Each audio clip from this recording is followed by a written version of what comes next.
A very good afternoon to all the delegates present over here. I am Dr. Gagandeep Kaur and I will be presenting today on the topic assessment of changes in high order abrasions that are observed following corneal CXL in keratoconus patients. So in introduction, we all know that keratoconus is a progressive ectatic non-inflammatory disorder which causes progressive thinning and steepening, and cornea becomes conical. And how does it affect? Who does it affect? It starts typically at the age of puberty, and usually the process continues for 10 to 20 years until the progression gradually stops. The ocular allergies, ocular rubbing, atopy, Down syndrome, they have the higher incidence. And what problems does it cause? The thinning and protrusion causes irregular astigmatism, progressive myopia, and high order aberrations also. And a consequent visual function is lost. What are HOAs? The aberrations are phenomena which occur when light rays from a given point object fail to form a single image point, and this leads to degradation of the quality. And what do we usually do for keratoconus in conservative? By controlling the rubbing and spectacle correction, and surgical CXL, ICRS, corneal transplant, etc. And in CXL, it is a therapeutic procedure which basically mitigates the progression, and it forms the equivalent bonds, thereby making the cornea rigid. And in our study, we want to know that how does it affect the HOAs. Our aim is to study the pre and post-operative total high order aberrations, horizontal coma, vertical coma, and spherical aberrations, which are third and fourth order respectively.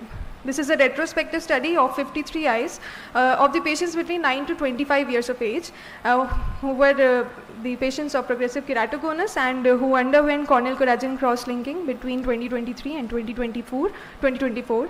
The corneal total vertical coma and horizontal coma, trefoil and spherical aberrations were taken, and the data from the pentacam as well as the eye trace was taken at baseline at 6 months post-operatively. All surgeries were performed by a single experienced surgeon.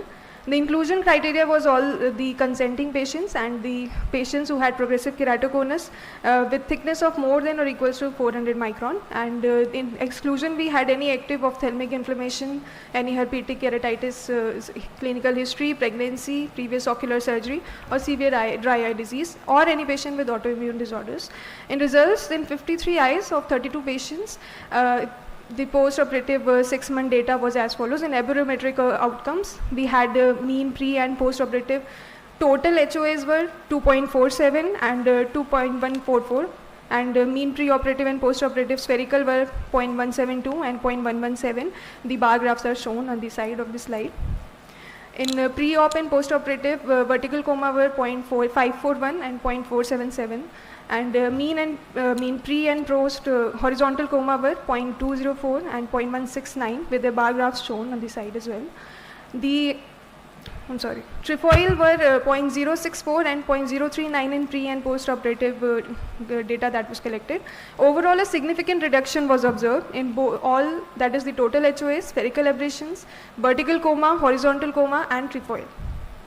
So in discussion, Stephen Greinstein et al. And Ahmad Abdul Al-Karimi et al. And Mohammad Naderan et al. All of them conducted the similar studies with the objective of evaluating the high order aberrations after the CXL, and all of them had the similar results as we, although they studied more variables in correlation with this. Adam Muzik et al. Also had the similar experience in their study, except that not a significant reduction in spherical aberration was observed in their study.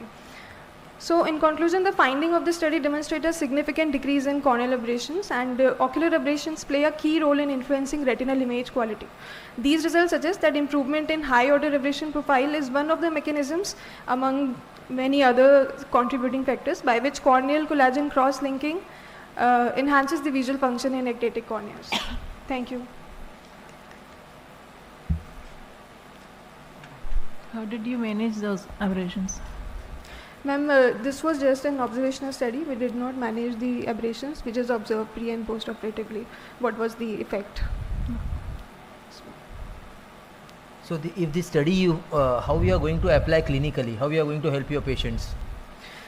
So this is just a study which shows us that C3R, although we all know by literature that it halts the disease, progression, but in some studies we also know that visual acuity also is improved. So what are the other factors that are being affected by CXL? So this increases our knowledge in that field and helps in probably further studies will be more helpful for us to go in that direction. What I would suggest is ki in case if or like say that in case even if the